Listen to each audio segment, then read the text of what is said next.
जोहार के दाभोसा झरने पर बना कांच का पुल पर्यटकों के लिए नया आकर्षण। पालघर जिले के जोहार स्थित प्रसिद्ध दाभोसा झरने पर अब पर्यटकों को रोमांचकारी अनुभव देने के लिए कांच का पुल ग्लास ब्रिज तैयार किया गया है। इस पुल से पर्यटक झरने और आसपास की प्राकृतिक सुंदरता का नजदीक से आनंद ले सकेंगे। पुल पर एक समय में सीमित संख्या में लोगों को प्रवेश दिया जाएगा और सुरक्षा के लिए विशेष इंतजाम किए गए हैं। प्रशासन का मानना है कि इस परियोजना से पर्यटन को बढ़ावा मिलेगा और स्थानीय लोगों के लिए रोजगार के अवसर भी बढ़ेंगे। मानसून के दौरान दाभोसा झरना बड़ी संख्या में पर्यटकों को आकर्षित करता है और अब ग्लास ब्रिज इसकी लोकप्रियता को और बढ़ाएगा।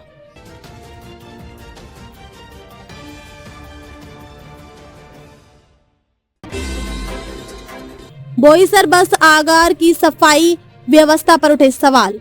पालघर जिले के बोईसर बस आगार को हाल ही में स्वच्छता के लिए सम्मानित किया गया था, लेकिन आगार परिसर की वास्तविक स्थिति को लेकर अब सवाल उठने लगे हैं।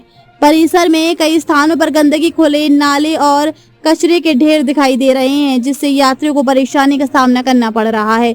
स्थानीय नागरिकों का कहना है कि सफाई व्यवस्था केवल कामकाजों तक सीमित दिखाई देती है। वहीं यात्रियों ने भी बस आगार में स्वच्छता और सुविधाओं में सुधार की मांग की है। लोगों का कहना है कि यदि समय रहते उचित कदम नहीं उठाए गए तो स्वास्थ्य संबंधी समस्याएं बढ़ सकती हैं।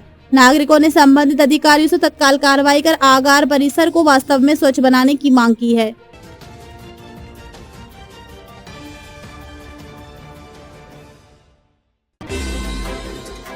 विश्व पर्यावरण दिवस पर पालघर पुलिस का सराहनीय पहल। 300 पौधों का वृक्षारोपण। विश्व पर्यावरण दिवस के अवसर पर 5 जून 2026 को पालघर पुलिस बल और बिलिस जीवीएस फार्मा लिमिटेड के संयुक्त तत्वावधान में पुलिस अधीक्षक कार्यालय पालघर परिसर में भव्य वृक्षारोपण कार्यक्रम का आयोजन किया गया। पर्यावरण संरक्षण के बढ़ते महत्व को ध्यान में रखते हुए तथा आने वाली पीढ़ियों के लिए हरित और प्रदूषण मुक्त वातावरण तैयार करने के उद्देश्य से आयोजित इस कार्यक्रम में सभी उपस्थित लोगों ने पर्यावरण संरक्षण की शपथ ली।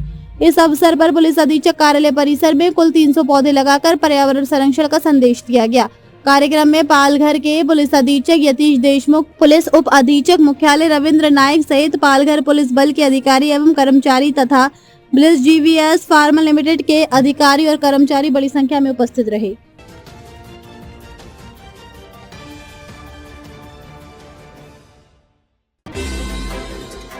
पालघर जिला पुलिस द्वारा निःशुल्क नेत्र जांच शिविर का आयोजन। 577 लोगों को मिला लाभ। पालघर जिला पुलिस बल द्वारा पुलिस अधीक्षक यतीश देशमुख के मार्गदर्शन में मुंबई अहमदाबाद राष्ट्रीय राजमार्ग स्थित कासा टोला नाका पर वाहन चालकों और स्थानीय नागरिकों के लिए निःशुल्क नेत्र जांच शिविर का आयोजन किया गया।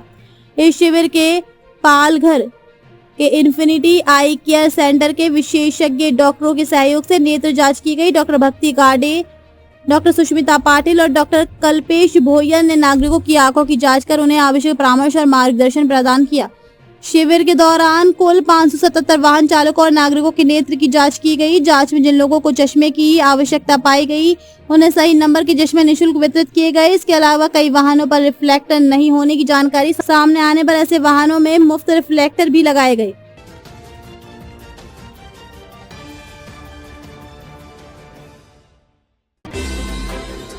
पालघर से एक दर्दनाक सड़क हादसे की खबर सामने आई है। इस हादसे में एक युवती की मौके पर ही मौत हो गई, जबकि दुर्घटना के बाद इलाके में हड़कंप मच गया।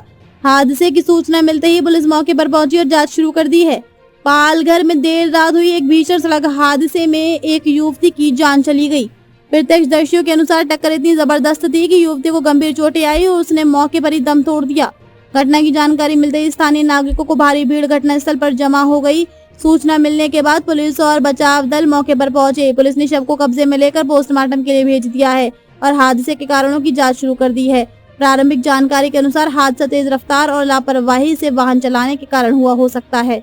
हालांकि पुलिस सभी पहलुओं की जांच कर रही है। अधिकारियों का कहना है कि जांच पूरी होने के बाद ही दुर्घटना के सही कारणों का खुलासा हो सकेगा।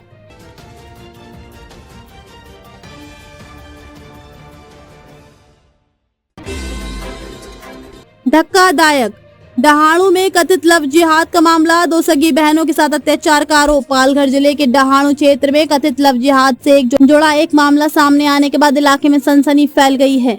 आरोप है कि एक युवक ने पहले बड़ी बहन के साथ प्रेम संबंध बनाकर उसका अश्लील वीडियो तैयार किया और फिर उसी वीडियो के आधार पर उसे लगातार ब्लैकमेल कर शारीरिक शोषण करता रहा।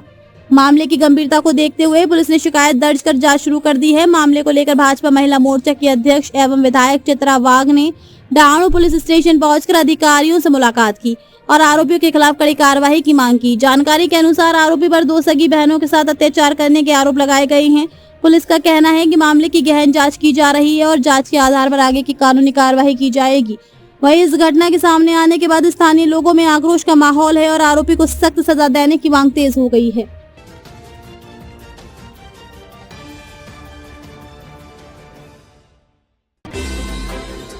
पालघर तालुका पुलिस स्टेशन में प्रतिबंधित गुटखा मामले में एक बार फिर अपराध दर्ज होने से जिले में हलचल मच गई है। खास बात यह है कि स्थानीय नागरिकों के अनुसार संबंधित व्यक्ति का नाम पहले भी इसी तरह के मामलों में सामने आ चुका है। महाराष्ट्र में गुटखे पर प्रतिबंध लागू होने के बावजूद बार बार ऐसे मामलों का सामने आना कानून के प्रभाव और कार्रवाई की गंभीरता पर सवाल खड़े कर रहा है। नागरिकों का कहना है कि यदि किसी व्यक्ति के खिलाफ लगातार ऐसे अपराध दर्ज हो रहे हैं तो केवल माल जब्त करने तक कार्रवाई सीमित नहीं रहनी चाहिए, बल्कि पूरे नेटवर्क की जांच होनी चाहिए। स्थानीय लोगों का मानना है कि गुटखा कारोबार की जड़ तक पहुंचने के लिए सप्लाई चेन, आपूर्तिकर्ताओं और इससे जुड़े आर्थिक लेन देन की भी गहन जांच आवश्यक है। उनका सवाल है कि जब बार बार मामले दर्ज हो रहे हैं और माल भी जब्त किया जा रहा है तो आखिर ये अवैध कारोबार पूरी तरह बंद क्यों नहीं हो पा रहा। कॉकरोच जनता पार्टी सीजेपी के संस्थापक अभिजीत दीप के देश के किस राज्य के रहने वाले हैं? यदि आपके मन में भी यह सवाल है तो आइए आपको इसका जवाब बताते हैं। साथ ही पुलिस ने उनके माता पिता को लेकर क्या बताया ये भी जानते हैं। गुटखा मत खाओ, मैं हाथ जोड़ के आपको कहता हूँ। ये देखो, ये भी भुगत रहे हैं, इनके साथ इनकी पत्नी भी भुगत रही है। हालत देख के दर्द मुझे भी हो रहा है। देखिए, और सर्जरी कितनी करवाई है भैया? दो सर्जरी। दिखाना भैया कहाँ से लिया मास्क। ये देखिए दोस्तों, क्या हालत हो रखी है इन भैया की। अरे भाई, जब नहीं ठीक हो सकता क्यों काटते हो? ये देखिए कहाँ से नहीं काटा हुआ इनको। कितनी उम्र है इनकी? आप कौन हो इनके? वाइफ। कब हुआ था इनको कैंसर? 1.5 साल पहले। अब क्या, कब दोबारा कब हुआ? अभी हुआ है। अभी हमने जनवरी में कराया था, 16 जनवरी को इनका ऑपरेशन दोबारा।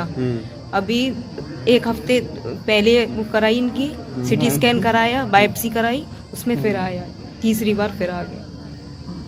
पहली सर्जरी कब कराई दीदी? पहली कराई 20 सितंबर को कराई थी, 2024।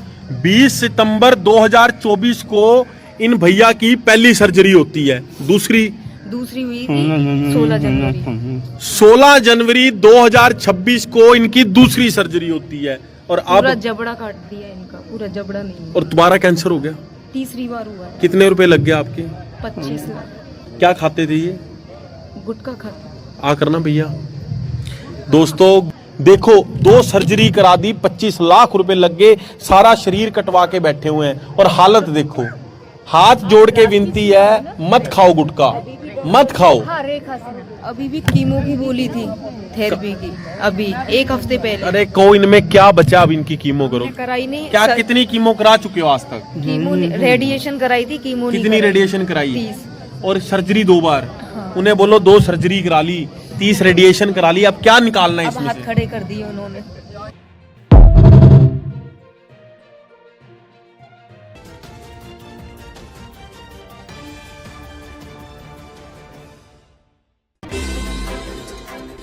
मुंबई में 14 रूटों पर 300 किलोमीटर लंबा मेट्रो नेटवर्क साल के आखिरी तक 120 किलोमीटर का माइलस्टोन होगा पार। मुंबई मेट्रो नेटवर्क अब 90 किलोमीटर से ज्यादा लंबा हो गया है। मुंबई मेट्रो की एक्वा लाइन के शुरू होने से नेटवर्क काफी बढ़ गया है।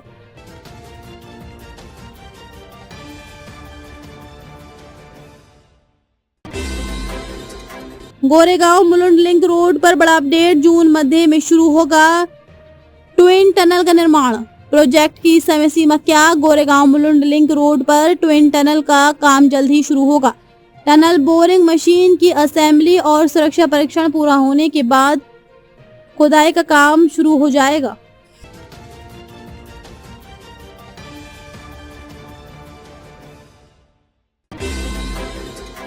कॉकरोच जनता पार्टी सीजेपी के संस्थापक अभिजीत दीप के देश के किस राज्य के रहने वाले हैं?